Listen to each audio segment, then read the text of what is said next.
I was standing at the kitchen sink on a Friday night, washing dishes while Emma and Kyle laughed at something on television in the living room. The sound of their voices still made me smile after all these years. 21 years of being their only parent, and I would not trade a single moment.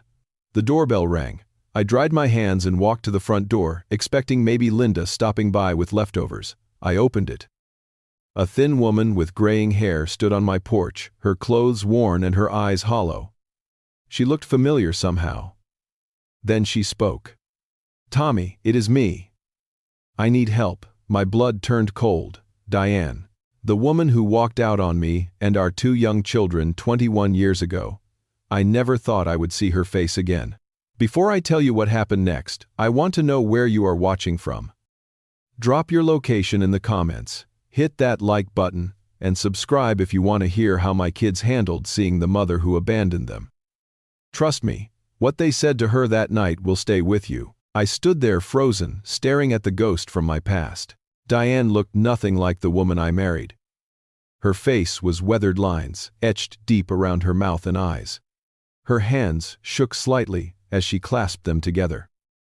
But before I could say anything, I needed to remember how we got here. I needed to remember what she took from us. 21 years ago, I was 28 years old. Diane was also 28. We had been married for 8 years. Emma was 7, a bright little girl who loved drawing pictures of our family. Kyle was 4, still clinging to his stuffed bear every night. We lived in a modest house in Philadelphia. I worked as a civil engineer, often pulling long hours to pay the mortgage. Diane worked as a nurse at the local hospital. From the outside, we looked like any other family. We had dinner together most nights. We went to the park on Sundays. I read bedtime stories to the kids, while Diane cleaned up the kitchen. But something shifted about a year before she left. I was working later and later trying to earn a promotion. Diane started taking more night shifts at the hospital. She said they needed her. She said the extra money would help. I believed her. I trusted her completely. Looking back, I see the signs I missed. Her phone buzzing constantly. The way she pulled away when I tried to hold her. How she stopped asking about my day. The distance grew between us like a canyon, but I kept telling myself we were just tired. We were just stressed. We would get through it. Then came the night that shattered everything. I came home early from work around 7 in the evening. I walked into our bedroom and found Diane packing a suitcase. Emma and Kyle were already asleep in their rooms. I stood in the doorway confused. "Where are you going?" I asked. She did not look at me. She kept folding clothes, placing them carefully in the bag. "I cannot do this anymore," she said. Her voice was flat, emotionless. "I met someone. His name is Rick. He is a doctor at the hospital. He can give me a better life." My legs nearly gave out. "What about Emma and Kyle?" I asked. "What about our family?" She finally looked at me then.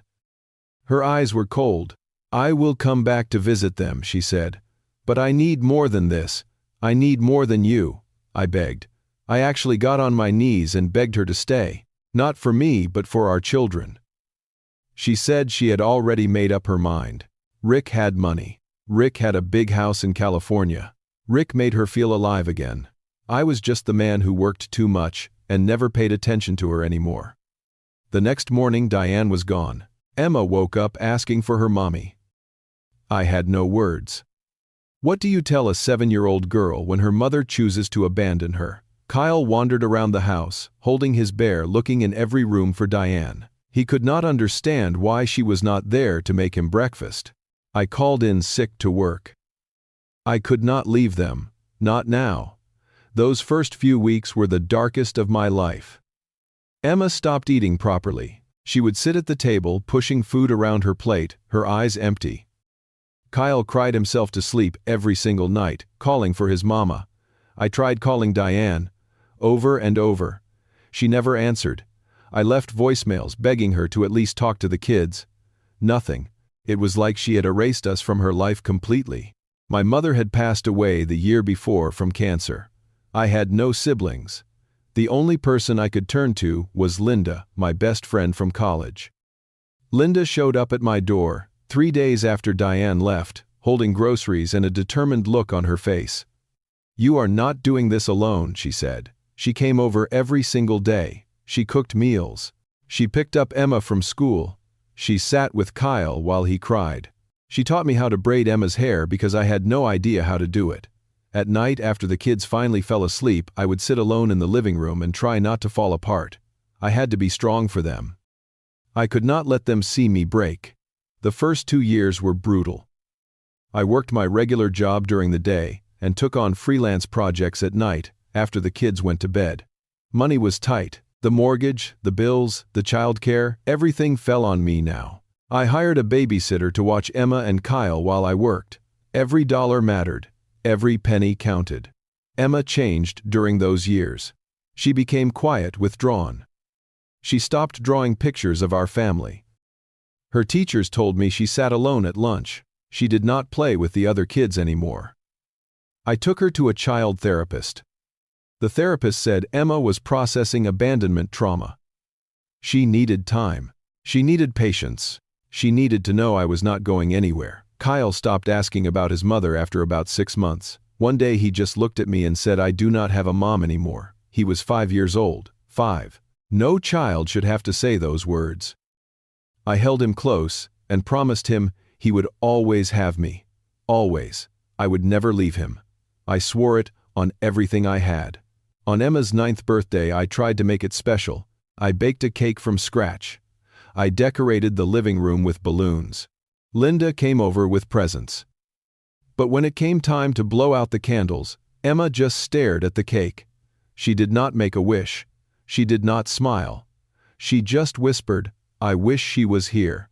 My heart shattered all over again. I knelt down next to her and said, "I know, sweetheart. I know, but I am here. I will always be here for both of you. I promise." Slowly, very slowly, we built a new normal. I got promoted at work, which meant better pay and more stable hours. I could finally breathe a little easier financially. Linda remained a constant presence in our lives. The kids called her Aunt Linda. She came to every school play, every soccer game, every parent-teacher conference. She became the maternal figure they desperately needed. And I learned. I learned how to be both mother and father. I learned how to listen when Emma had friendship problems at school. I learned how to teach Kyle how to throw a football. I learned how to show up every single day, no matter how tired or overwhelmed I felt. Emma grew into a fierce, brilliant young woman. She studied constantly. She got straight A's. She barely talked about her feelings, but she poured everything into her academics.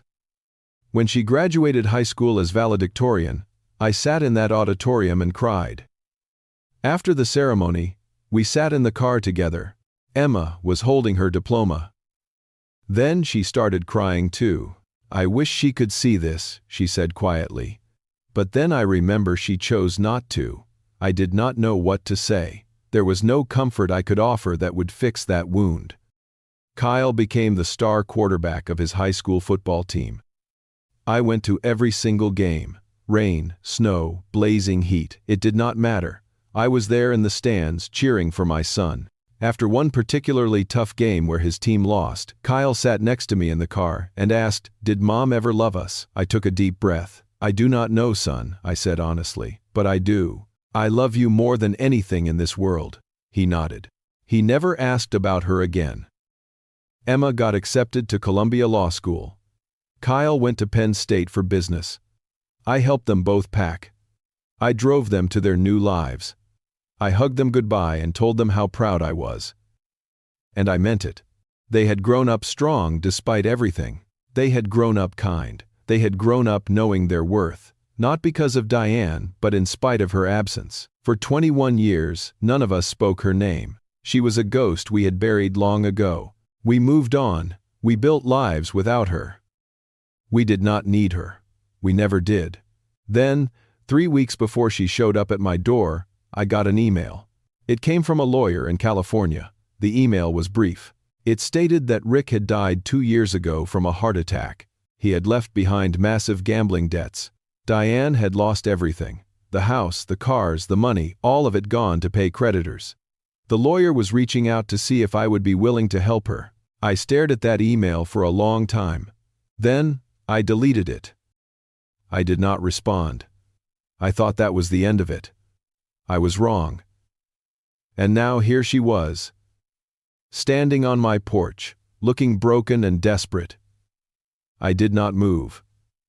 I did not invite her in. I just stood there blocking the doorway. Emma appeared behind me.